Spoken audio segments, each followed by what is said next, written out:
Hi friends, welcome back to another episode of Generation Tech. My name is Alan.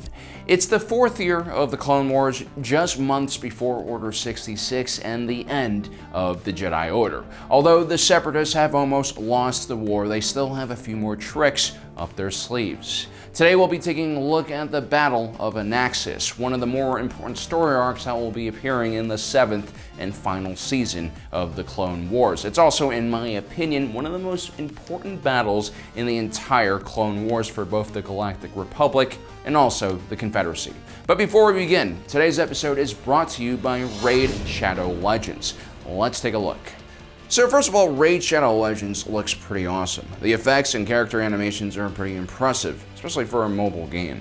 I'm playing this on an iPhone 8, which is on its last legs. No problem with performance at all. Raid Shadow Legends is a turn-based RPG with a heavy emphasis on character progression, unlocking characters, and looting items. The game has several different modes, including a PvP arena. I mainly focus on single-player campaigning and dungeons. That's what I'm playing right now on screen. You start off by assembling your team for your entire roster of champions and making sure it's well-balanced and equipped for the job at hand. This is where the main strategic layer of the game lies. Once you do get a grasp of how to build your team, they do give you the option to allow the AI to take tactical control of your squad to speed up the missions, which I actually really like because the game constantly rewards you after each mission with XP, new gear, and characters, which is kind of the main drive of the game.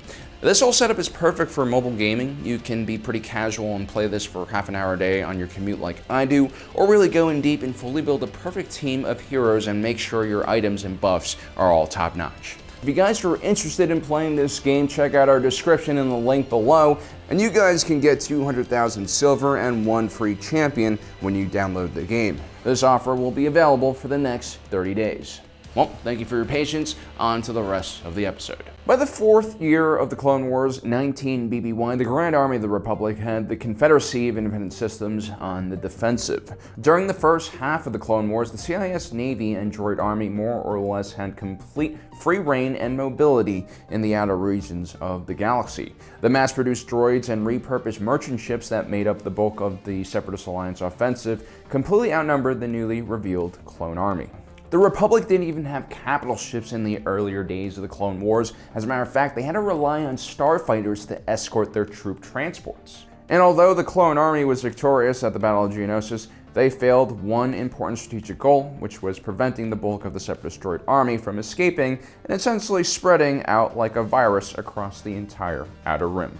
And so for the first few months of the war, the Separatist Alliance found some easy pickings in this region of the galaxy, which was mainly full of planets that were sparsely populated, had under-equipped defense forces, and a very limited Republic presence. And so thousands of worlds began falling to the Separatist Alliance, forcing the Republic to pick and choose which worlds they would attempt to save with their completely outnumbered force. Generally, they would choose worlds that were actively resisting the Separatists because the cold hard truth was centuries of neglect and unfair taxation had pushed many of these colonies away from the Republic, and many of these Outer Rim planets were more than willing to give the Confederacy of Independent Systems a try. And so in the first year of the war, the galaxy looked kind of like this. To the north, you had a large swath of Separatist territory surrounded and focused on Munilis, home to the intergalactic banking clan. The Galactic Republic lacked a Federal Reserve or centralized bank like most nations here on Earth. Without a centralized financial system run by the Republic, the Munes were able to acquire a massive amount of control over the financial services of the entire galaxy, and were responsible for funding both the Republic and Confederate war efforts. Also in this area was Serrano, homeworld of the charismatic Separatist leader, Count Dooku. To the east of this area, you had a large Separatist swath of territory bordering Hutt space. This was a neutral zone that was technically aligned with the Republic, but still served as a great place to trade black market spices, weapons, sentient beings, basically anything you could really think of. This area of Separatist space was also home to planets like Felucia, Kashyyyk, and Selakamai, strange exotic planets with exotic plants and life forms that were crucial to the production of a wide range of drugs, including very important medical treatments like Bacta. This area of the galaxy was also home to Raxus, the capital of the Confederacy, and home to their newly established Senate. To the south, you had two smaller blocks of Separatist space. The more easterly territory surrounds the world of Faline and, more importantly, borders the Rishi system, which is the gateway to the planet of Kamino. Kamino is the primary and only source of clone production for the entire Grand Army of the Republic. To the west of that is another Separatist territory which reaches right into the inner rim of the Republic and encompasses the majority of the Rima trade route. This area is home to many fiercely independent worlds and peoples. And so while the Republic held on to the major population centers of the galaxy, the Separatists actually had accumulated a massive amount of territory that also encompassed plenty of natural resources and industrial worlds.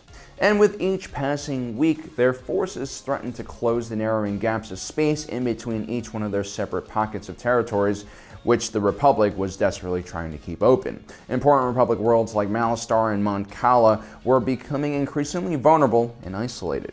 The loss of such worlds would further delegitimize the Republic's claim to sovereignty of the entire galaxy and probably lead to a domino effect where a lot of Outer Rim colonies would join the Separatists. Most Outer Rim colonies were not ideological and just wanted peace, which usually meant siding with the victors. But then in the next 2 years, the Republic would build more armies, more fleets, and slowly they would turn the tide against the Confederacy of Independent Systems as the Republic was finally able to turn all of its financial and industrial might towards a full wartime configuration. Simultaneously, Republic leaders focused on destroying the Confederacy's industrial capabilities and cutting off their trade routes. And so the Separatist pockets of territory stopped expanding altogether and started to shrink. As the war entered its last phase, known as the Outer Rim Sieges, Republic forces began quarantining Confederacy worlds and started blockading and besieging the remaining Separatist strongholds in the galaxy. Now, looking at this 2D representation of the galaxy, you might think that the Separatists are completely screwed and contained, but the galaxy is actually three-dimensional, and there are plenty of hyperspace lanes, including secret hyperspace lanes that the Separatists could use to sneak entire fleets past these Republic blockades. As a matter of fact, the Republic launched a daring rescue mission against a Separatist supermax prison to retrieve one of its Jedi generals, just so the Separatists couldn't get their hands on one of the coordinates of these secret routes. And later in the war, Separatist leader General Grievous uses one of these secret routes to launch a daring attack on the Republic capital of Coruscant in a desperate attempt to capture the Supreme Chancellor and negotiate an end to the war with favorable terms for the Confederacy. But before that battle happened, the Battle of Anaxes happened first. Now, Anaxes is one of the lesser known planets in the galaxy. That's probably because it had a relatively low population, considering its location in the core of the galaxy. And that location is extremely important because Anaxes is just one hyperspace jump on the Perlemian trade route away from Coruscant. Now, legends say that it was actually one of the first worlds settled outside of Coruscant by human settlers in sleeper ships. Now, Anaxes was not what one might consider a beautiful planet like Alderaan or Naboo, but it wasn't exactly devoid of life either. There were forests made up of reddish plant life on the surface. But because of its location, Anaxes very early on in galactic history became known as a fortress planet and one of the main defenders of the core. And so Anaxes harbors several very lucrative and industrious shipyards along with naval colleges and military academies, along with a large permanent base and core world defense fleet. One of the largest installations on the surface of the planet is known as Fort Anaxes. It was built directly into a mountain and was designed to survive almost any attack, even if the planet itself was cracked open. I know, fortress planets, cracking of planets, it's all starting to sound a lot like Cadia from Warhammer 40k, and it's actually not that far off. So when Admiral Trench's Separatist invasion fleet approaches the planet of Anaxes, it's a complete surprise for the Republic. If we take a look at the map of the galaxy during the Outer Rim sieges, it was thought that the Confederacy had been more or less contained in the Outer Rim. For most of the war, Republic citizens living in the population centers of the galaxy were thankfully spared from the horrors of the Clone Wars. Although everyone was affected by the war in one way or another, most of the people living in the core region of the galaxy were pretty isolated from all the battles being fought tens of thousands of miles away. So in many ways, living in the core regions of the galaxy was like living in a bubble. The appearance of Admiral Trench shattered this illusion of being untouchable in the core of the galaxy, and that terrified Republic civilians, which was a huge problem for the central government. The Republic core worlds had an uneven amount of representation in the Galactic Senate, and so far these core world citizens were able to stomach the conflict because they had been insulated from it. But now with Separatist droids at their footsteps, it was a lot easier to convince Republic voters that the war was no longer worth fighting and they should just allow the Separatists to have their Outer Rim colonies and their own government. Many of the worlds that were being fought over were ones that Republic civilians in the core would have never even heard of if it wasn't for the war in the first place. The Republic, after all, had cultivated an environment of peace and pacifism for almost 1,000 years, so why not let these secessionists go their own way and bring stability back to the galaxy?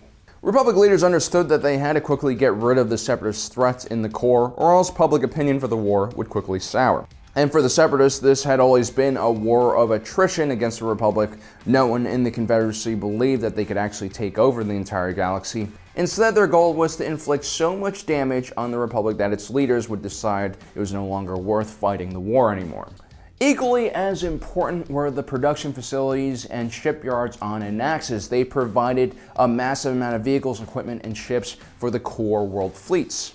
Although the Confederacy was more or less contained in the Outer Rim sieges, it didn't mean that the war was anywhere close to being finished. The Republic was still having serious financial issues. After thousands of years of peace and demilitarization, the Senate had to find funds to sustain this grand army of the Republic that only continued to grow as the war continued to go on.